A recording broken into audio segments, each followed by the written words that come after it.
He was a genius in the police force, yet he stole a prison guard's radio to rescue the mastermind criminal. They tore pages, soaked them in water, and pasted them over the windows and vents. He stuffed food into a sock, soaked it in water, and extracted electrolytes from the salt. Finally, he immersed a power bank in the electrolyte solution, successfully separating oxygen and hydrogen. Then, he pulled a rope from the bedding, climbed onto the bed, cut the lighting circuit, and connected the rope to the wires. After that, he moved the bed back into place, rolled paper balls to plug his ears, and crawled under the bed, using the mattress to cushion the impact of the fall. When hydrogen filled the entire cell, he pulled the rope.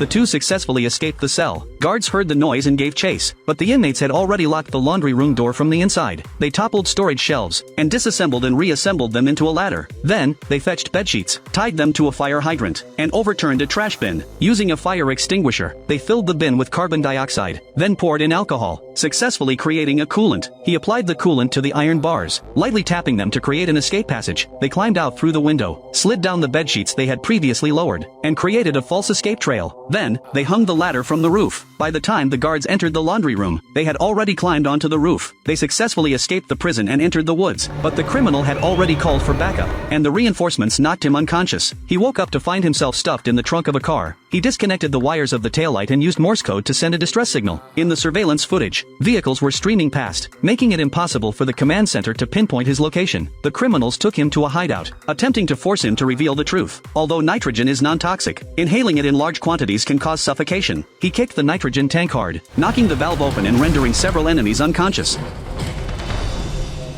Just as the crime boss was about to draw his gun, his partner arrived in time. He was finally rescued, and the entire criminal hideout was completely destroyed.